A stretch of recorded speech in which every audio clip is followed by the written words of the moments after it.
And that's why the iPhone 14 is gonna have a super retina megapixel super, it's gonna be able to transplant into your brain. Are we live?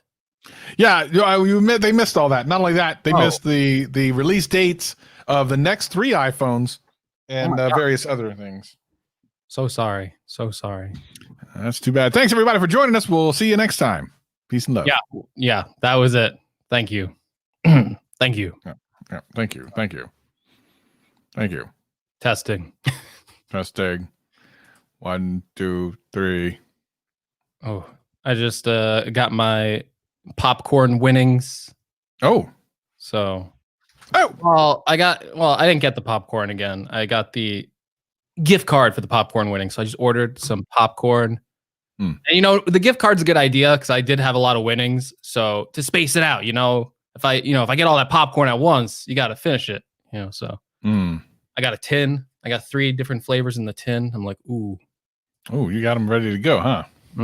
Blueberry cheesecake, some hot wing and blue cheese. Oh, it's gonna be a thing. Is it gonna be lit, as they say? Yeah, I don't use that wording ever. I hate it, by the way. I hate that wording. Yeah. It's I terrible. just finished the fighting game episode on High Score, that documentary on Netflix about like video games. So I'm gonna watch. I haven't started watching it. I can't wait to watch it. It's a documentary. I only thought of you when I watched the fighting game episode. I'm like, oh. I thought it was just one. I thought it was just one thing. Is it multiple episodes? It's like 6 episodes. 40. Okay, I'm gonna be watching. I'm gonna watch it. I love it. Like the gaming history, and I just got to like the fighting game episode. I'm like, ooh, love it. Some Street Fighter, some Mortal Kombat, and then now I'm amped. Now I gotta watch the one you recommended to me on Amazon because now I'm like totally into it. I'm busting out like old games. I'm playing. I'm telling you. I was like, I'm totally into it. I'm like, oh, so many good documentaries on video game stuff. There's so many. Are you talking about the one with the arcade that's not too far from where you used to live, or where you live? Yeah. Yes. That's a good one. There's a bunch of good ones. Yeah. Yeah, we're gonna watch that. Finally get that done. Mike is totally into everything, so we can everything. Well, good. It's about time.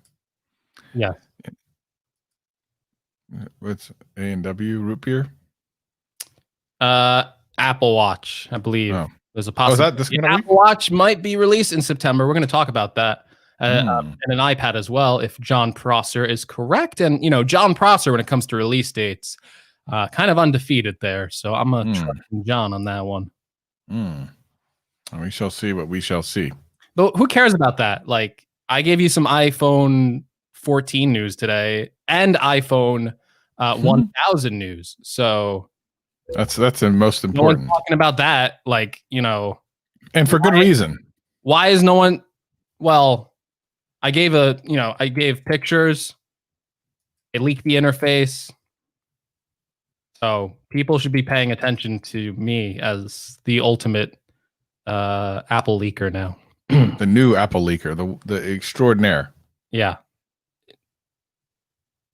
Do you doubt me? Yes, I do doubt you. Just thought I'd put that out there. John Prosser can back me up. So ask John. He'll say 100% reliable. I think we have the same source.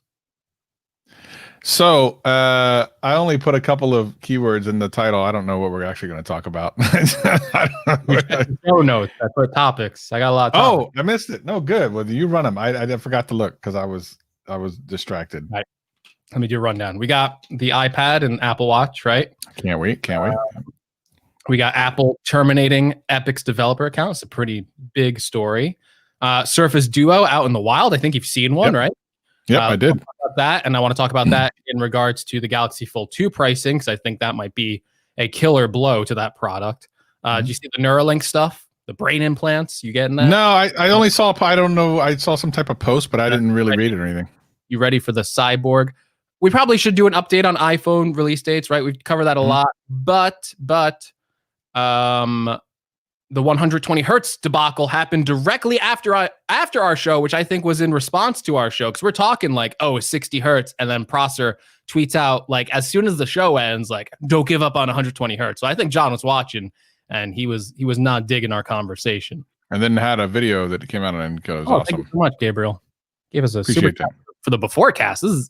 This ain't even the real show, Gabriel. That's like throwing your money in the toilet. It really is. Okay, why don't we get the real thing going? Because why not? Let me just do one more tweet and we can get this started. All right. Ooh, Apple Track just responded to me. They said they're truly stunned. I'm going to retweet that because that's verification right there. All right. We are live with the best podcast ever, according to my mom. Join us.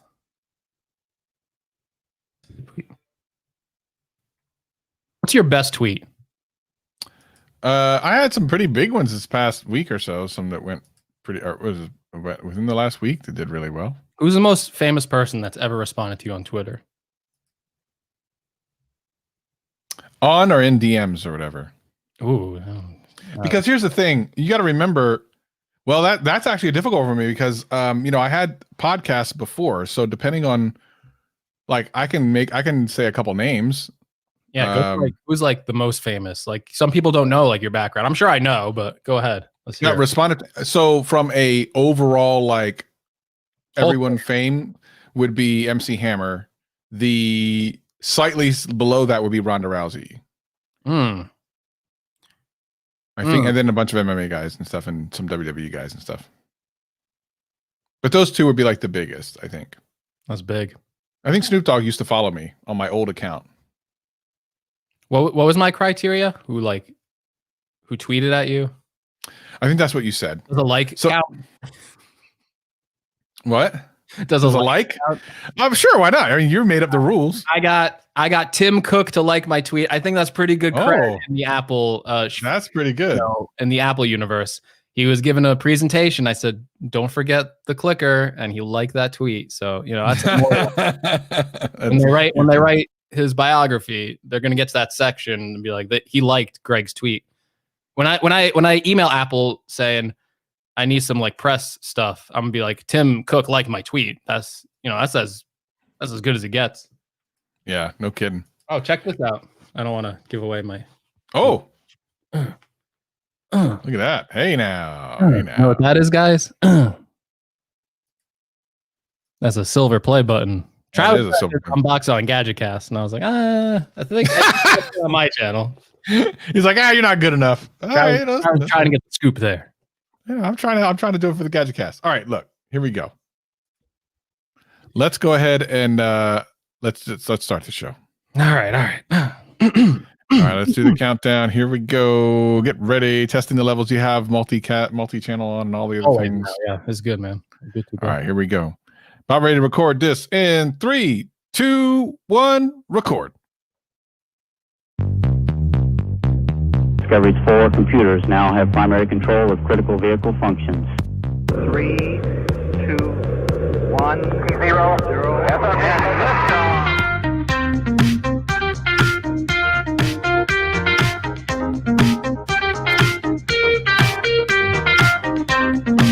Hello, world, and welcome to the most entertaining, electrifying podcast.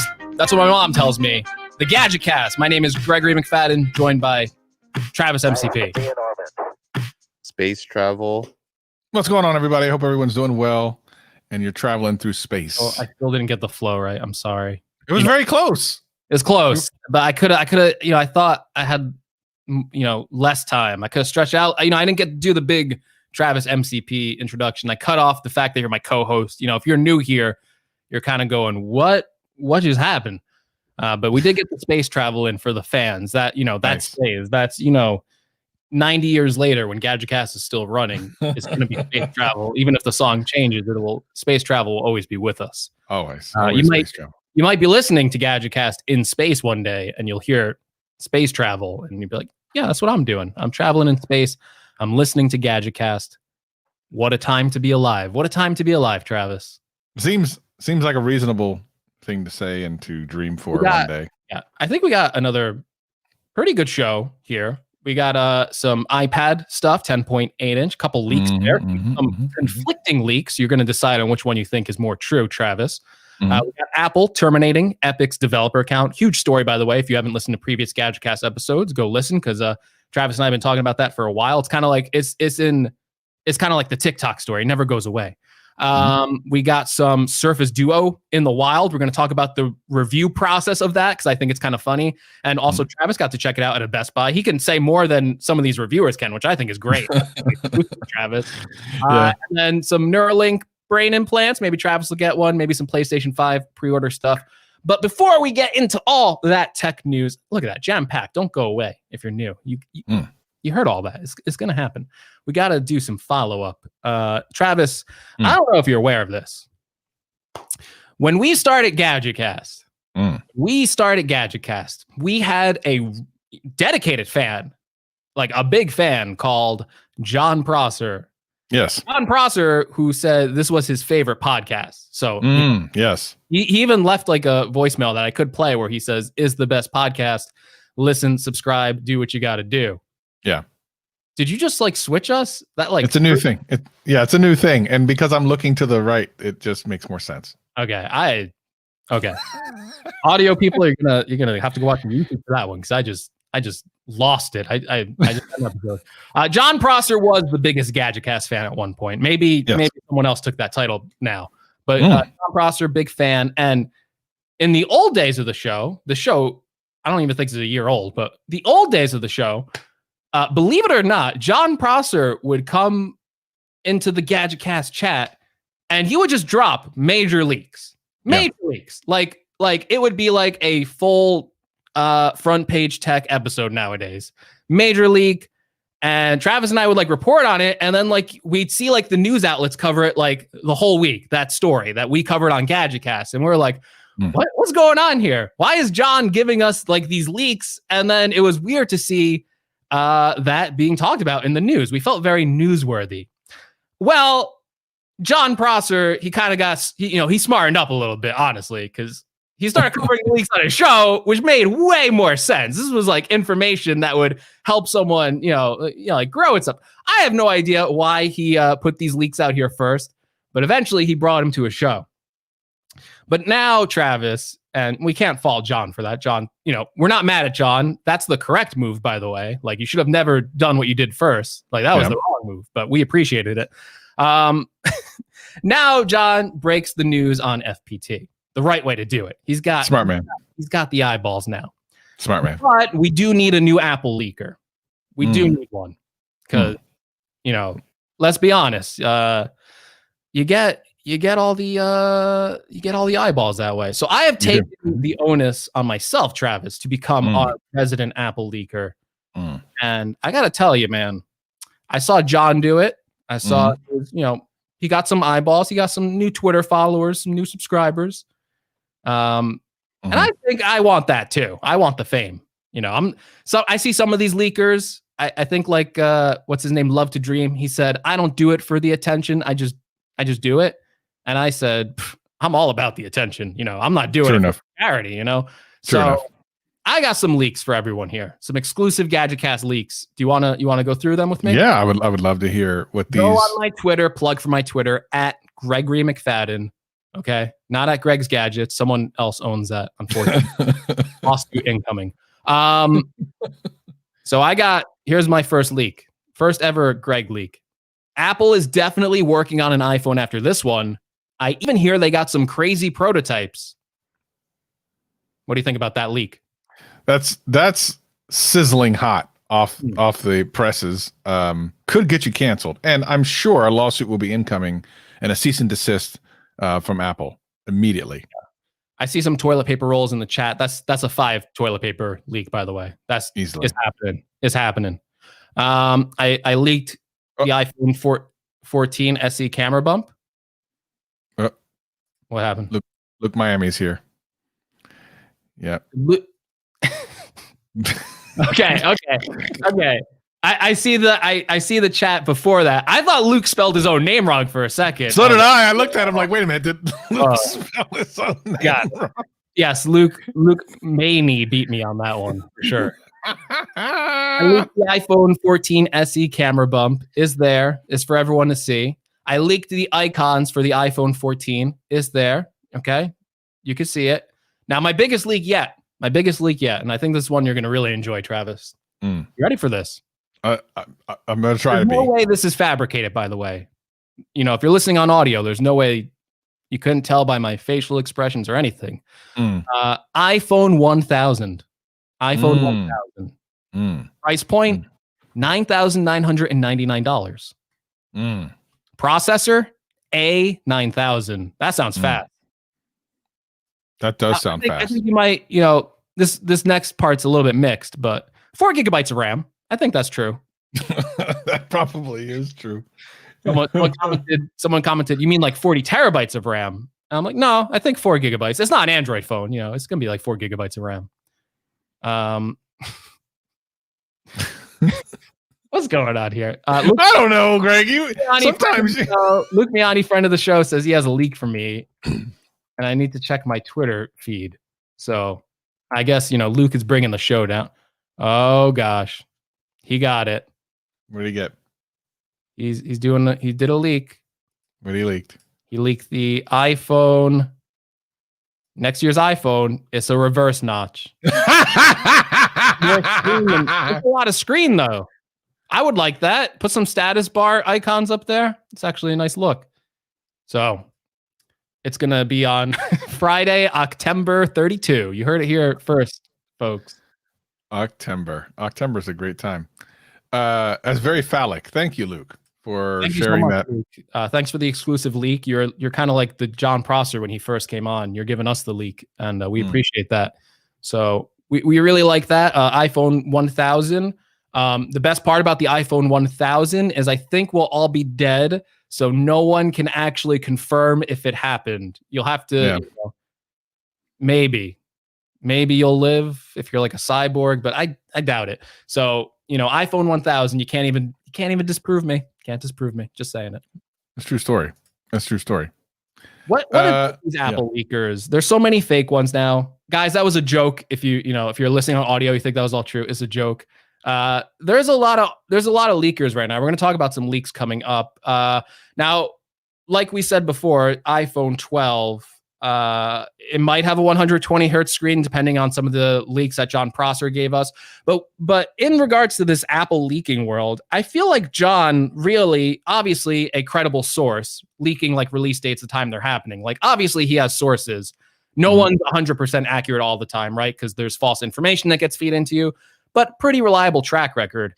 But what do you think? It's just like a bunch of front page tech fans saw John Prosser do this and they're like, I can do that too. And then they just start making things up. Because there's I've covered Apple for a while and there's always fake stuff out there. But it's weird to see how much fake things are out there from people claiming to be legitimate and those people actually getting like some pretty significant like Twitter followings. I'll never forget when someone, I forget the name because it was so insignificant. Someone said, believe me, new iMac tomorrow or something like that, or new iPad, new Apple headphones this week. And he's like, believe me, Greg, I wouldn't make this up. And I'm like, if you're right, I'll retweet you and go, my gosh, this guy was right. Follow this guy. If you're wrong, I'm not saying anything. You have no track record. The guy was totally wrong. I didn't give him any publicity. So what is this? I think it's a little bit of the clout chasing, as they say in the hood.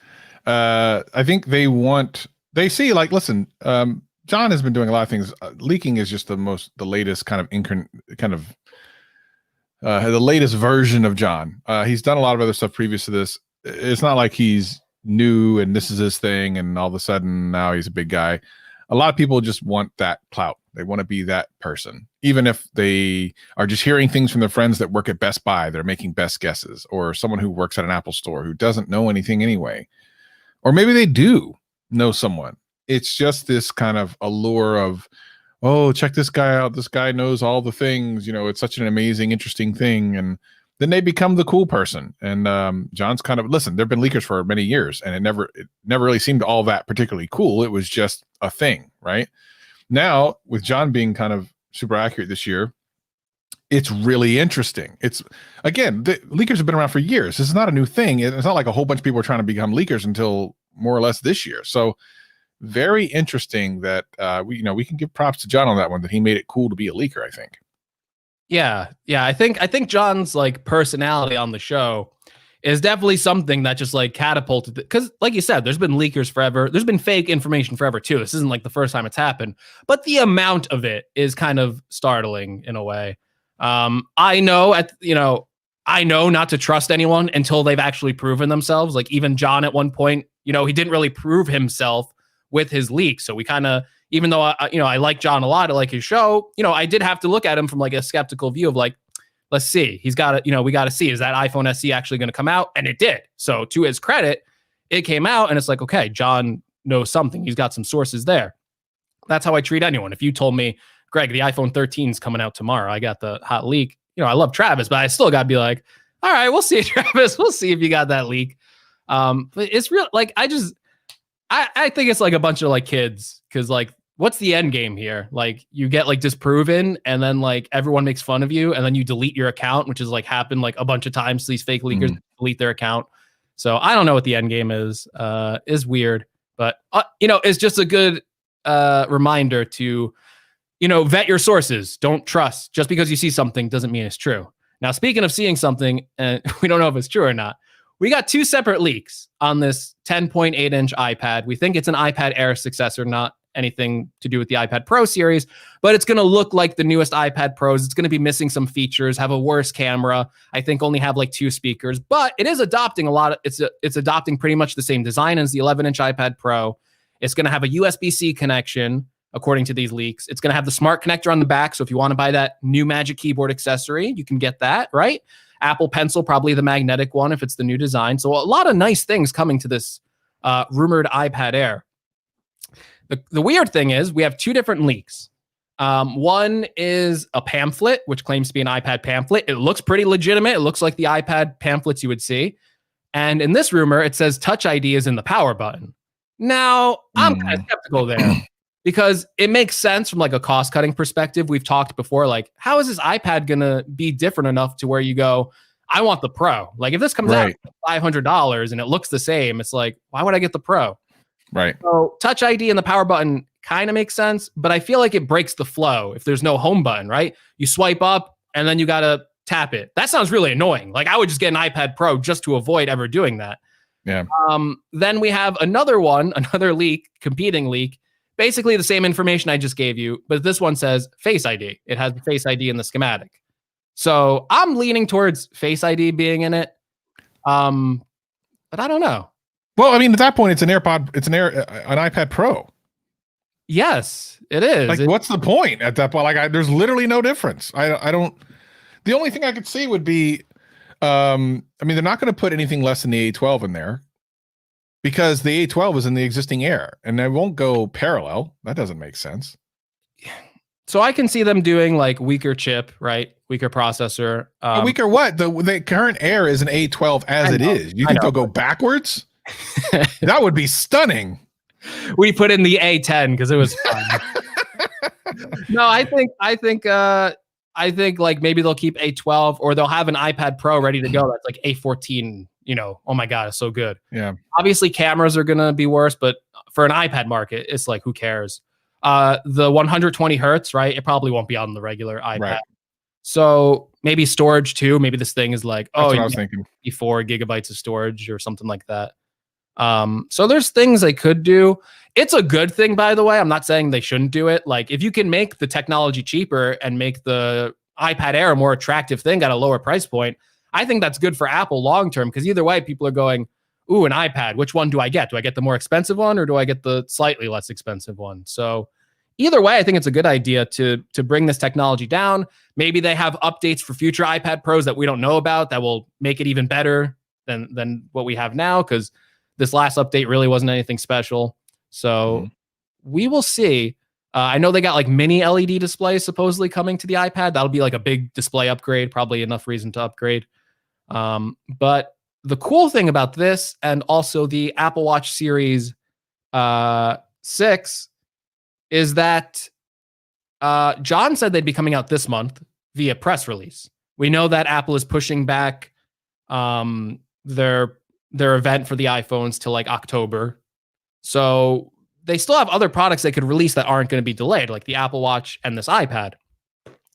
And to back that up even further, to John's credit, Apple just, in Europe, you have to register these devices before you can sell them. You have to like register them in some database, and that's how products usually leak out. And they said like 6 different Apple Watch models or whatever, 7 different iPad models. I forget the exact number. Were just registered like right now this week. So it sounds like they're ready to go. So I'm guessing John's going to be right on that one. Again, John, if there's anything about Prosser, he gets the release dates. I think 100% of the time he's been accurate on the release date stuff, right? Yeah, something like that. So, yeah, I mean, it's an interesting thing that 2020 has made everyone, Apple especially, do things differently the way they announce products. Sometimes they would just drop a product, but it's usually just a tweak update. An iPad usually would get some type of, get together, whether it be during an iPhone or something else event. And we're just not seeing that for anything other than pretty much iPhones and that sort of thing. So I don't know. It'll be interesting to see what comes of this. And the iPad is a really weird one because with the Air already having the A12, it sounds like they're just about ready to gut what would be. I guess obviously the screen size would be the difference, right? Because the Pro is 11, and this would be. But even then, it's not that much between that and the 11. And I don't know. I'll believe it when I see it.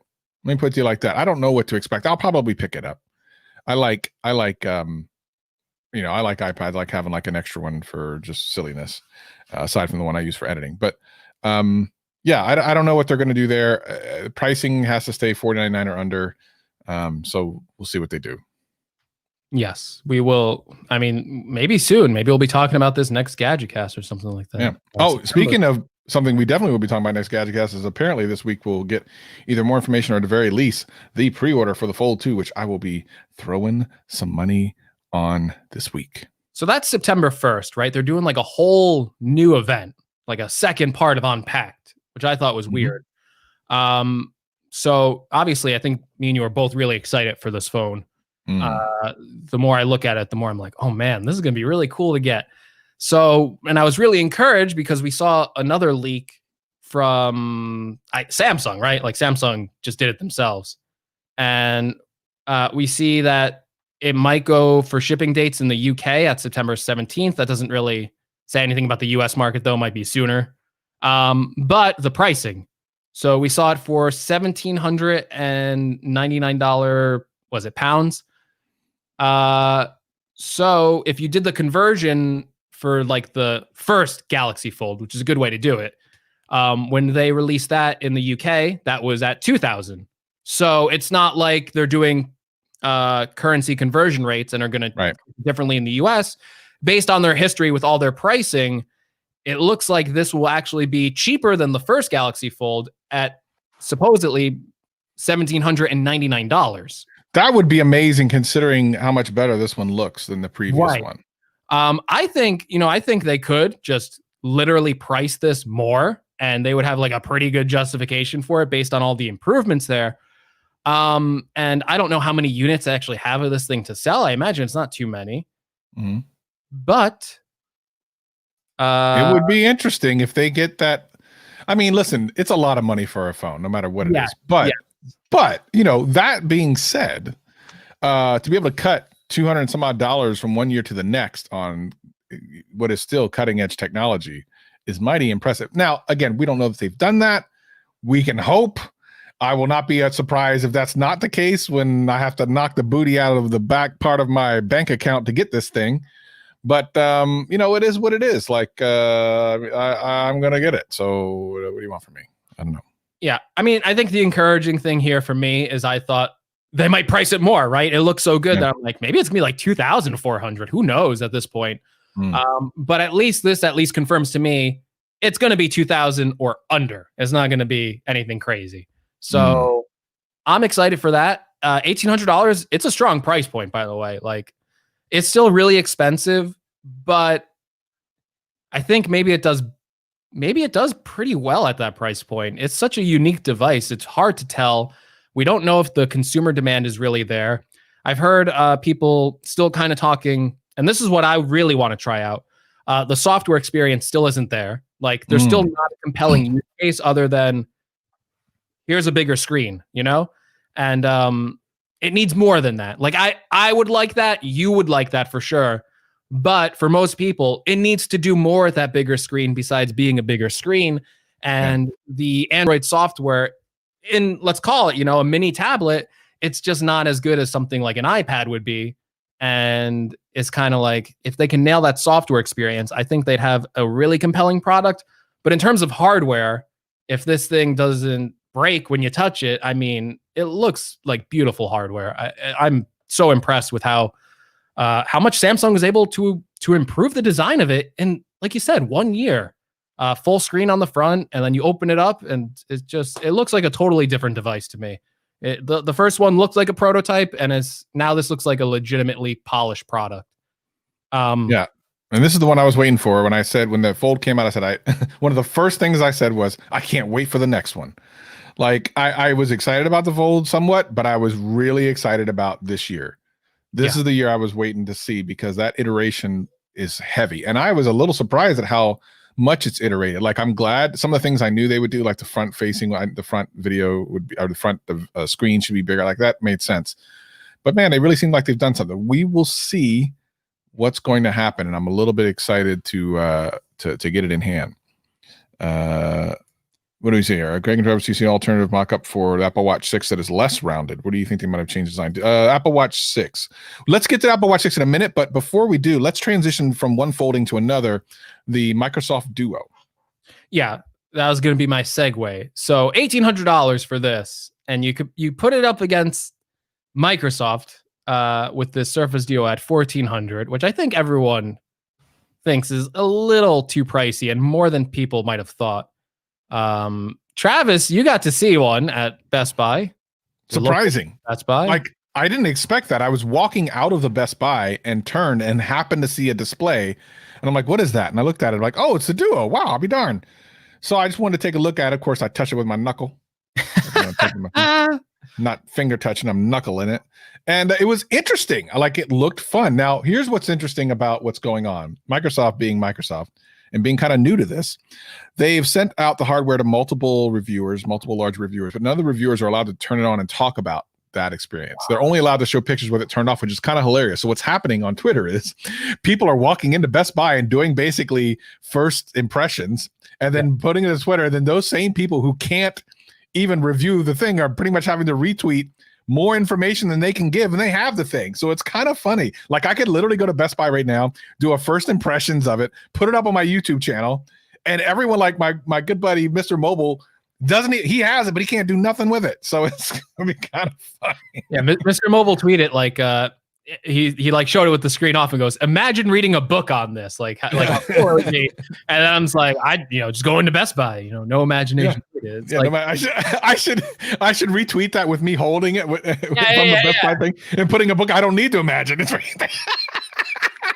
now the real question is, can those same reviewers go to Best Buy and just do it? I mean, like, isn't that the same thing? I don't know. We're in this weird. Wow. Microsoft is crazy. Look, here's the thing. This is the wrong way to do this. It's one thing if you want to get the hardware out way early so that you can get some feedback and stuff. You don't want people to have software because you're going to throw out some software updates before people do a review. But this is ridiculous. If any Tom, Dick, and Harry can literally walk to their local Best Buy or whatever and play around with the thing, why are you putting an embargo on these creators? It doesn't make sense to me. You might think, well, they have more power, but if anyone can just walk to a store and do it, what's the difference? Like, it doesn't make sense to me. It's very weird. Very weird. I have a conspiracy theory on this. I do. All right. It makes zero sense. Like, usually when press get review units and they're under embargo, it's because the general public cannot experience that device yet. I think, and the Microsoft Surface embargo is really weird because they can show pictures of it. They can say they have it. They just can't show you the screen on. Like, you see all like these first impressions with the back of the Surface. Like, they're not like, and everything else, the screen off. They can only show you the actual like hardware working without the display on. So it's really weird, this embargo. I think that we're just talking about the Fold 2. Samsung announced this unpack thing, I think, before like the Duo stuff really went out. I think Microsoft is like, okay, if we put our embargo now, it's going to be 2 weeks of coverage. And then Samsung's going to come out with their thing that, I mean, even if the Microsoft, it's cheaper, it might have some advantages to it. But the Galaxy Fold 2 looks better. It just looks better, right? On video. Well, but here's the thing. I played around with the thing, and I kind of went through the interface with my knuckle back and forth. Said, knuckle, not getting this corona. And it was cool. Like the interface was cool and everything, but it was not a phone. That was the first thing that really stuck out to me. It felt more like a PDA, which is interesting because that seems to be that seems like a backwards thing. Yeah. And I know that it's not meant to be a phone, but what the hell else is it? I mean, it's not a tablet. It's definitely not a tablet. And it's almost too small for that. And it's too weirdly shaped to be a phone. So it's this weird in-between thing that we used to need back in the day. And I don't know that we need it now.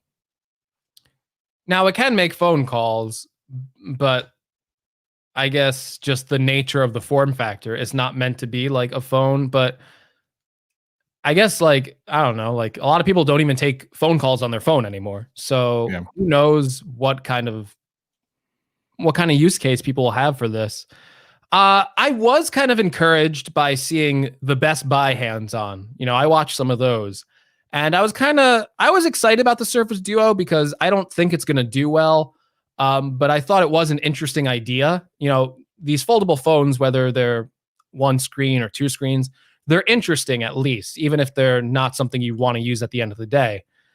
And I saw some use cases for this Duo that I was like, you know what? Maybe that would make sense. I saw someone fold it up like a laptop, right? Because it has the two hinges. They're both separate screens. So it's very easy to render that user interface of putting a keyboard on one screen and then having your main content on the other. So you kind of have like this mini little laptop thing with the Duo. I was like, you know what? That might actually be a cool experience. I'm not sure how the software keys would feel. I feel like that would probably kill it for me. But in theory, if it worked well, hey, I could see myself doing something like that. The book thing with Mr. Mobile, again, who's going to pay $1,400 for a device just to read a book, go get a Kindle. But I was like, you know what? That would be a pretty cool experience. When you read a book, there's 2 pages. With this Duo, you have 2 pages.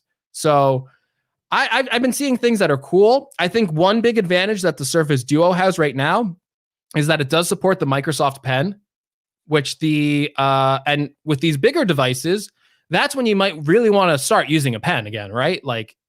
So that's what a lot of people ask on Fold. They want pen support. So the Duo has it because it's just a regular screen. It's not, it's not like a plastic screen. It's a glass screen. So you can have pen support on there, which is compelling, but $1,400 for this device, putting it up against maybe an $1,800 Fold 2 with all the limitations it has, it not really, again, it not being a main phone. I don't think there's a camera on the outside of it, which I think right? There's no camera on the outside. You saw it. Yeah, I couldn't see the back because it was on a stand, but I will say that I did like ultimately I liked the form factor and it was a fun new way to interact with something, but I didn't $1,400 like it. Yeah.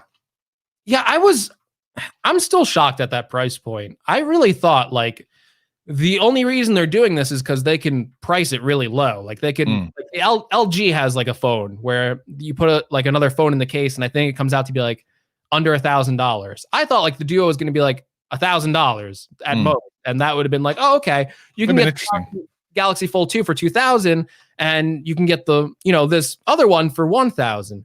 But being $1,400, it's just so out there that it's who's really going to plop down the money for this? Well, here's the problem. And I don't know if anyone's talking about this, but for me, it's the biggest problem. And I probably should have made a video about this. Microsoft is untested and has no real background in supporting an Android phone for a long period of time. When they had Windows operating system phones, they supported them somewhat, but we don't know what the support on this thing's going to be. How do we know Microsoft won't go, we didn't sell enough of them, there's no reason for us to keep updating the software, too bad. We don't know that. We don't know that they're pushing app developers to make more apps that work natively on this thing. We don't know if security updates are going to end. And they could say now one thing and then go, it just doesn't financially make sense for us. as a company, and then just drop it. And now you've got a thing that like you kind of need updates on because you're going to use it as your computing device. It's one of the most important things about having a smartphone nowadays, especially with all of the identifying information on your phone. So it'll be interesting to see what they do with support. Yeah, I want to thank Ricardo in the chat, who is giving us some clarification real time, who says the camera is only on the inside and it's a 6 megapixel camera. So that to me just says it's not going to succeed. Camera is so important in your main device. $1,400 for a side device is not going to do it for a lot of people. Man. Yeah. So I think it's failed from the start. If like when they first released like the video of it, I was like, what a cool device. And I'm like, but it doesn't have a camera on the back. I really don't see people using that as their main device. And then if you're going to spend $1,400 on something portable, I feel like just get like a laptop. Like, I feel like it's not like I said, I wanted to play more with it. I was on my way out, so I'll probably play a little bit more with it. But yeah, the typing on the typing aspect of it has to be right. Everyday Dad's talking about it in the chat that like the thing that's going to make or break this thing is a typing experience.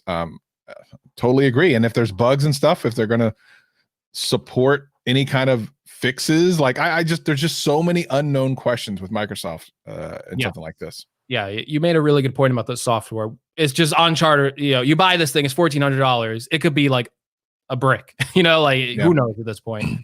But like the everyday dad, I also plopped down some money from it because I'm interested. I kind of want to see it. It'll be fun if the Fold 2 releases around the same time. Not fun for my wallet. I imagine Duo would have to go back if I'm getting a Fold 2. But I do want to play around with it because I do think it's an interesting concept. I think all these foldables, whether I like them or not, they are interesting to cover because they're so new. And it's just something that the tech space has been lacking for a little bit. So I'm super excited about all these foldable phones, and Microsoft is no exception. Whether I think it's worth it or not, honestly, just first impressions. I don't have the device. I can't tell you if it's worth it or not yet. But just looking at it, I'm not seeing the value right now. But not yet. But we'll see. We'll see. Yeah. It needs to just have like Xbox on it, and you know what? That's it. It should have just been a portable Xbox at that point. They should have made a portable Xbox. That's what it should have been. What are they doing? Just put them in a portable Xbox. We're good, guys. That'd be good to go. All right. What's next? What do we got? Someone asked us about the Apple Watch not being more rounded. I'm gonna be honest with you. You know me. I cover all that stuff on my channel. I don't know what you're talking about. I didn't see this Apple being more rounded. I don't feel like they're gonna change the design for the next Apple Watch. I could be wrong. I think they changed it with the 4. It's a good design. I think they'll keep that going at least another year. But if they have a new design, sure, I'm for it. Like, let's see it. Less rounded. I don't know. I'm looking at my watch now. I don't feel like they would make it less rounded. I feel like they're making everything more rounded. They're putting round corners on everything right now. So I feel like it's only going to get more rounded, but not circle round. They're not doing that. Not the circle round. Not the circle round. Oh, you know what? Why don't we talk about this? Amazon, did you see that new health sensor they just released? I think it's called the Halo. Kind of ish. I just know that it's like it doesn't have a screen and it wants to know all of your information. Yes, Amazon. I love you, Amazon. I buy so much on Amazon. It's crazy. Listen, I requested early access for this. I requested early access for the Echo Frames. I think you missed my email. So come on. Right. This thing is interesting to me. So it's like a Fitbit tracker, Apple Watch kind of thing. It has no screen though, so they're able to get it really low cost. For the early access, it's $64.99. When it goes regular price, it's going to be $100. Not a lot of money though, and it's like a piece of fabric. I feel like I could wear this and my Apple Watch at the same time, and it wouldn't be too much of a fashion faux pas because it just looks like a piece of fabric. There's some really interesting things with this product that potentially could be very scary.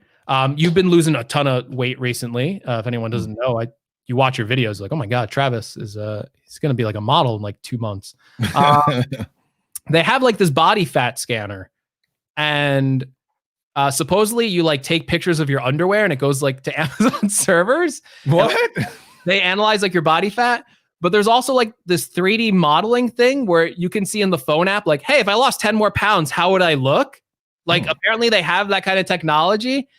And I got like, that's actually kind of compelling because as Travis, as I'm sure you're finding out, like one of the things you think as you're starting to lose weight is like, how will I look when I lose this much weight? Like, how much of an improvement is that going to be?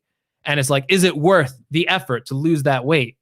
And I feel like that would be fun. Like, ooh, let me see. If I gain 10 more pounds, ooh, no, I don't want to do that. If I lose 10 more pounds, ooh, I'm looking good. So you kind of get like this like 3D model thing, and you could like see like abs like starting to like form as like the people like lose weight. It's interesting. But they have like the sleep tracker stuff. The other thing that was really interesting to me is they have some microphone on there that measures the tone of your voice. I heard about this. So it could tell like, hey, you were angry, or you were sad, or you sounded confused. I don't know. I feel like I need that in my life. I feel like I'm awful with my voice and my tone. So I want something to tell me, Greg, you should be talking like this.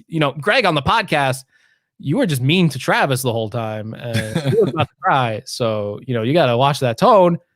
I'm in for that. Yeah, I mean, I don't know. I don't need that. It is interesting technology. I mean, but Amazon's working on interesting technology all the time. I think did I ever talk about this on I mean, it kind of has leaked since then, but where you can scan the Amazon Go stores, Amazon Go. Yeah. If you're not familiar with Amazon Go, it's a really fantastic thing where you can basically walk into a store and you just pick stuff off the shelf and walk out. There's no checkout, and it just charges your account.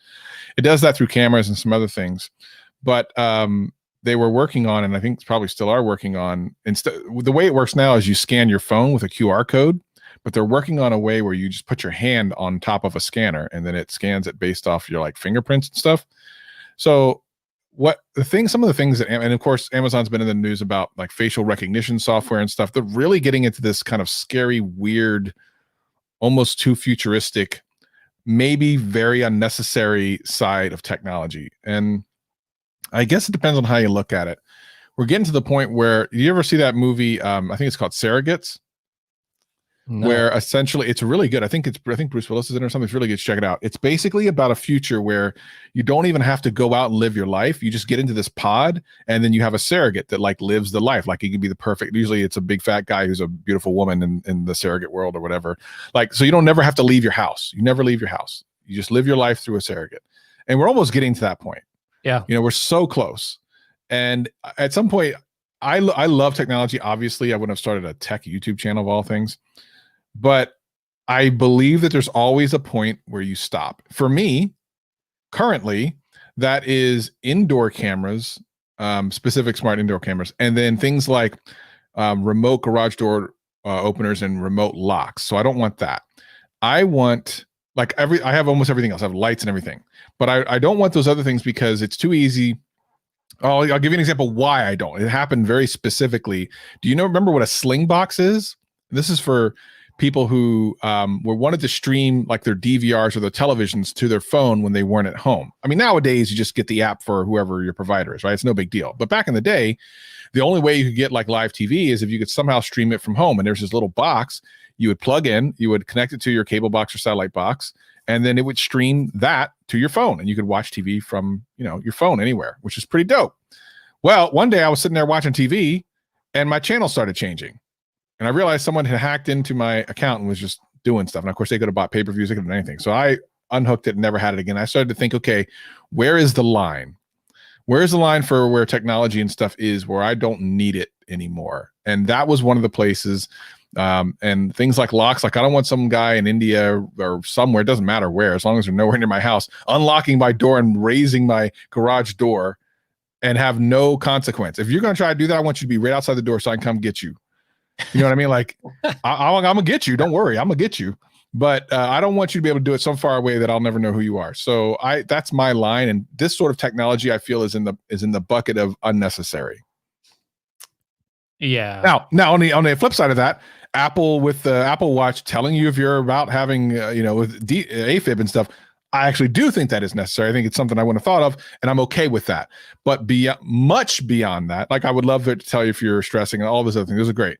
But beyond that, telling me that my voice is raising and that you've been a jerk, and there's a line for me, and that's the line. Yeah. You know, it's funny you mentioned the Apple stuff. These are all kind of like the same feature in a way. Like they're kind of analyzing your voice or whatever, maybe stuff to do with your heart rate, and kind of trying to give you information based on that. But the way you go about using that information and informing the user about what's happening, it can completely change the product from something that is useful to something that is really creepy and could just have a weird, in a sci-fi movie, could have just like an awful consequence on society. If this thing became like a hit, just say it became like a hit, like it was like an Apple Watch and it was everywhere. And all of a sudden it's telling you, you sound like this. Does that not kind of get rid of what, the human experience? Like, hey, sometimes you get upset and your voice raises a little bit. Sometimes you're frustrated. Sometimes you can't be friendly and happy 24/7, no matter who you are. Like there's always going to be times where you're upset, you're nervous, whatever. That's human. That's being human. We're all flawed beings. Something like this is trying to make you not human. Is trying to say hey, be friendly all the time, because that's the ideal way, and that's how you're gonna project yourself the best. So it's very tricky to have stuff like this. Again, it's all about how it's showed to the user. If it's saying, hey, you're stressing out and you're making an irrational decision because you're having a panic attack, that's completely different. That's an actual health thing. That's different from the tone of your actual voice, which, by the way, I don't know how good their science is, but you might just have a voice that you could be like totally happy and you're very monotone. It might be like, oh, you're depressed. As like, I wasn't depressed. I'm happy. I just, I just wasn't excited at that moment talking or something. I don't know. But it's interesting. Like you said, it could be harmless. It could be a fun thing.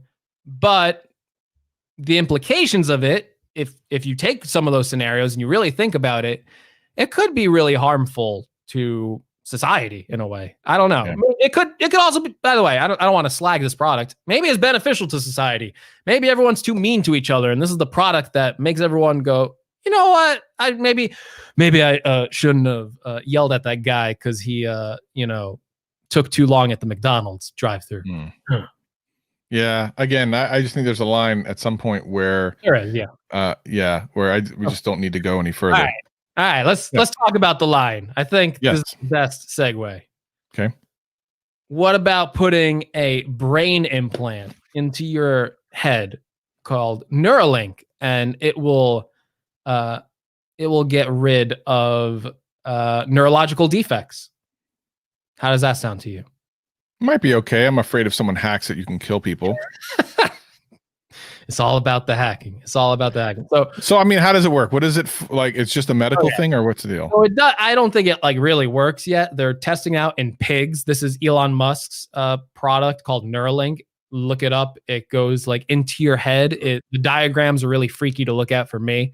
I'm kind of very squeamish. So looking at that stuff, I'm just like, ugh. But it's like a Bluetooth thing. It's supposed to connect to your brain in some way. He was pitching it as something that could like cure like neurological diseases, which I guess would be a good thing, right? Like if you actually had like something legitimately wrong in your brain that like nothing else could fix, and you put this thing in there and you have a neurological disorder and it fixes it, that's a benefit to society. They also mentioned other things like heart attacks, like it could warn someone if you're having a heart attack, all this stuff, different brain chemistry stuff. But I want to pull this quote here because we're talking about things that go too far. Hey, if you have a neurological disorder and this thing cures it, how is that bad? Like if you have an injury to the spine or something like that, and like, let's just say you're disabled and this thing like cures you or whatever. I don't think anyone would really be against that. That's like science. It's like, oh my God, what a modern miracle. But then you get to like the stuff like Travis is talking about where it's one step too far. Now, maybe a brain implant can make you smarter and all that stuff. I don't know how you feel about that. Do you think that's good? Like phones in a way kind of make us smarter because it's just, We can look on Google. We can look up information all the time. So would something like a Neuralink making you smarter, do you think that's a good idea? Like, so basically having Google in your brain. Sure. I mean, maybe, I don't know. It would be interesting because at that point, everyone knows pretty much the same thing everyone else knows. And from a human's perspective, that gets dicey because again, life is about like the differences, and that would take away a big difference, knowledge. It would not take away experience, although depending on how realistic, like the VR portion of like, if you can experience things through that neurological thing, because it's plugged into your brain, you can actually experience things, then everyone could be the same thing. And then you become close to one of my favorite movies of all times, Equilibrium. Equilibrium is a movie with Christian Bale. Definitely recommend seeing it. Love it. Love the movie. It's about a future where emotions are illegal because emotions cause things like wars. So things like art, music, all those things are actually illegal. Anything that elicits a feeling is illegal. And everyone is demanded to take a drug that pretty much evens you out. So everyone just talks in kind of monotone and everything. Really awesome movie. But that almost, everyone's having like a similar experience because no one's feeling anything. Then it's kind of the same thing with this. It's like some people their eyes are on their phone all day anyway. It's already bad. So I'm curious as to how bad that would get. And Renee knows exactly what I'm talking about. Love that. I love it. That's from the movie. So here's the thing that scares me. If we're talking sci-fi stuff, there's an anime, called Evangelion, and at the end, maybe I shouldn't spoil it. I don't know. Anyway, if you haven't watched Ava and you're about to, I would guess stop listening.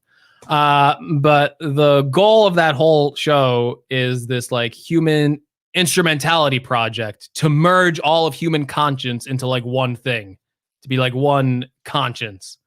And this is the thing that scared me was Elon Musk was talking about this stuff, right? Like curing neurological, like things you couldn't really disagree with. Like, oh, that would be so cool.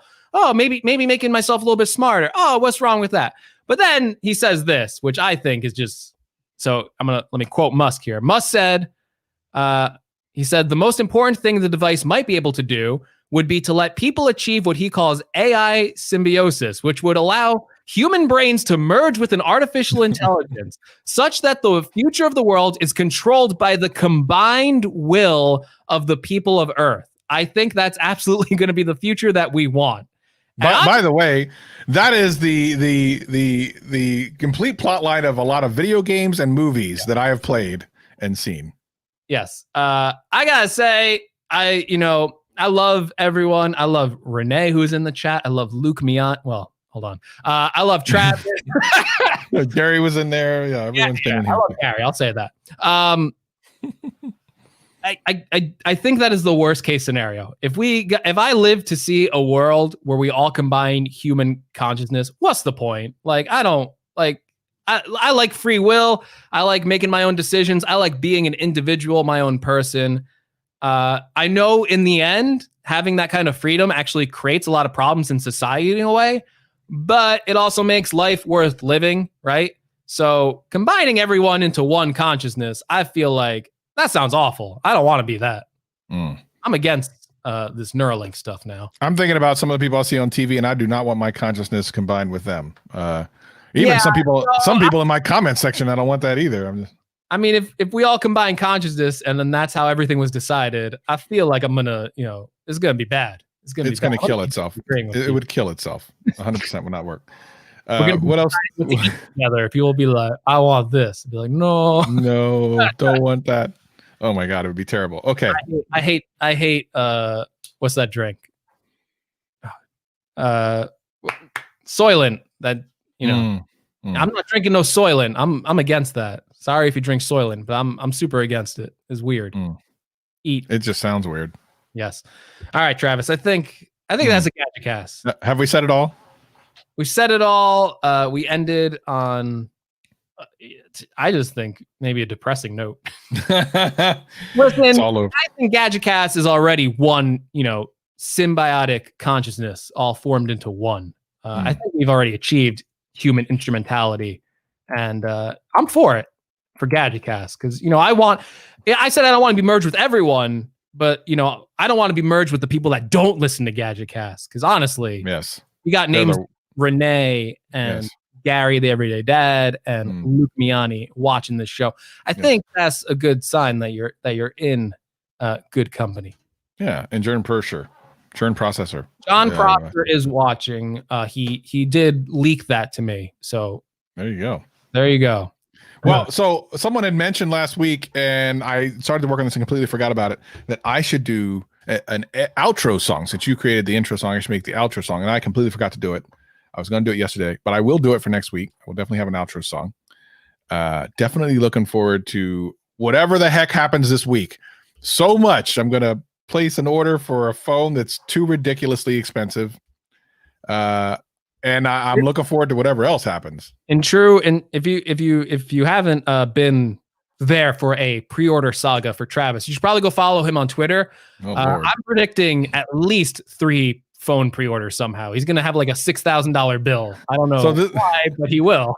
People don't know that this about me, but I have made videos on it. I have awful problems with pre-orders. It's terrible. Only since I've become a tech. No, that's not true. Even before I was a tech YouTuber, I had problems with pre-orders falling through. So, if you're interested in the funness, Travis MCP on Twitter. So, with that, there's Luke Mianami still here. Let's see. Are either of you ordering the RTX cards on Tuesday? What is he talking about? I don't know. I was about to play you out. No, wait a minute. If Luke Miami has something to say, we need that. Duke Miami, I think is what Gary, Everyday Dad, calls him. So probably not. I don't need any RTX cards. I mean, they're pretty dope and everything, but I don't play enough games on my computer, although I would. But no, not for me. And all those cards are really expensive, aren't they? They're stupid expensive. Oh, they're doing an Nvidia event on Tuesday too. Good Lord. This is the week where everyone spends all their money.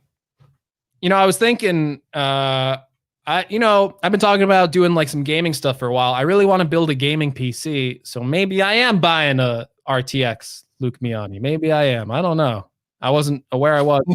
PC parts are really hard to get though. It's a horrible time to build anything or be into tech because everything's sold out. Everything's so much money.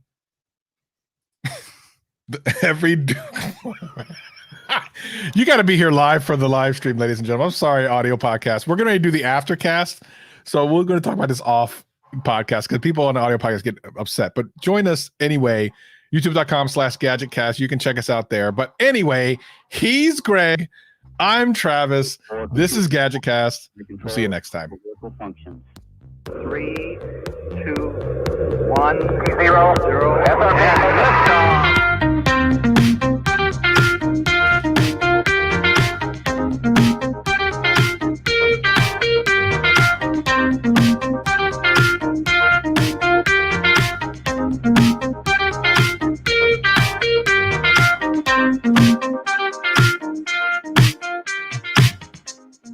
Nice to be in orbit. Space travel.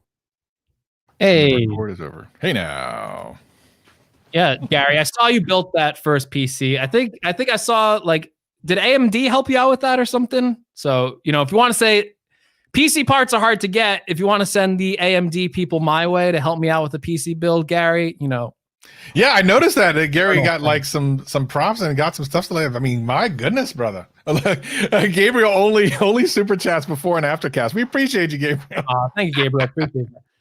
Gary, send them my way. I got it. So, Gary, send the AMD people my way if they need proof that I'm a computer influencer. I do have the proof now, so I can fax this to them. Yeah, no, that's good. There's some good ones in there. Got some good combo names. Grenades Gadgets. That's it. There's some good ones. Love Gadget Cast. Oh my goodness. He'll send the fax. Of course, that's how everyone does business nowadays, is by fax. Yeah. That's how I approach all my sponsors. You can tell how many people have been sponsoring the channel. You just fax them. I would like to send you a facsimile. I have an electronic mail address that you can send it from. Oh, that's funny. Oh my gosh. Okay.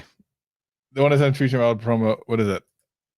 Don't want to. The super chat's appreciation mistaken for self promo. Oh, okay, yeah. Oh, you can check out Gabriel. You know, Gabriel's got his own channel. He's doing that.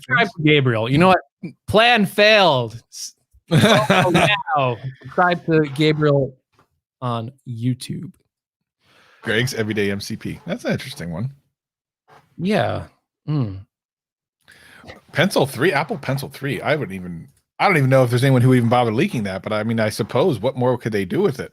It's gonna write and draw for you. Well, the iPhones have a battery. No, they're doing the new batteryless technology that's coming out. As you use it, it works. Like as you pick it up, that's the charge you need. It's amazing. Apple is Prosser got it wrong. They're not gonna, rebrand. They're not getting rid of Beats. They're not getting rid of Beats. Okay. Actually, they're getting rid of Apple and they're going to become Beats. And yes, that's it. It's a Beat phone. It's the iBeat phone. Yeah, it's still Beats are a vegetable, right? Beats Pro Max. That's the iBeats. iBeats. That's pretty good. The iBeats. Why not? I don't know. All right. Anyway, that's a short aftercast, but I need to get this thing sent to you. It's 3:00. I actually have to take Nathan to the vet. He had some little booty problems, so I got to get him taken care of. He's having little problems, but he's getting older. My little dude. I got to take him to the vet before they close. All right, we shouldn't hold you up then. I hope everyone is doing well. We definitely appreciate you coming through. Of course, we'll be back next week. You know what I mean? Like these things tend to work their way through the internets. And follow us on all the things if you don't already. It's ridiculous. Viewers. We'll say, I swear, only the original Gadget cast. Yeah, I mean, that's true. Listen.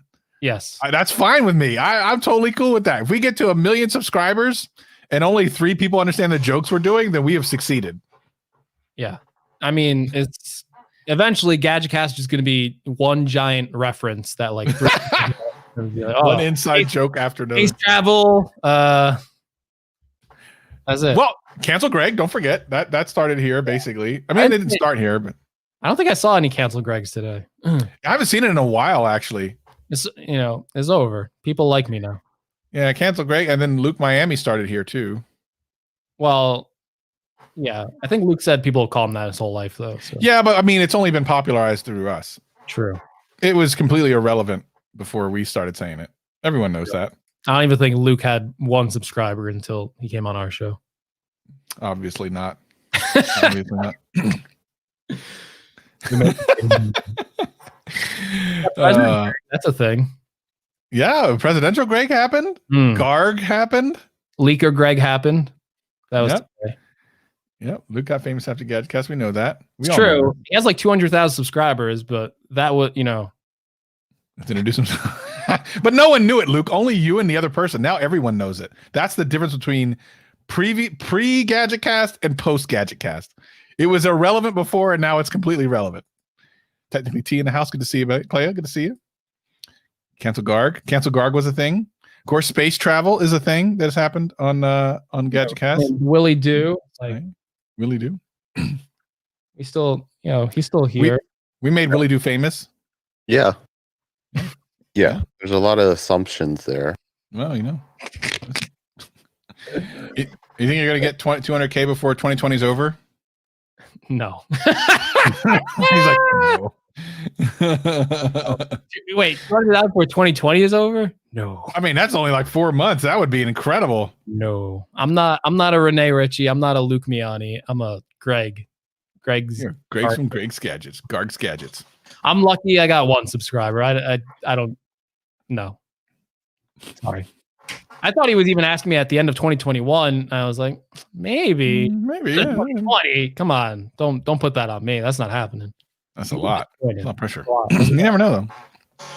Anything can happen. It is crazy. I feel like I'm growing pretty fast still. And it's weird how, like, I feel like the 100,000, it legitimizes you in a weird way to where, like, I go on, like, the comment section. I respond to someone. It's like, oh, my God, he responded. I'm like, yeah, I always do that since, like, day one. So, there you go. All right, everybody. We definitely appreciate you coming on through. We'll see you next week. Peace and love and other things. Love. Peace. Understanding.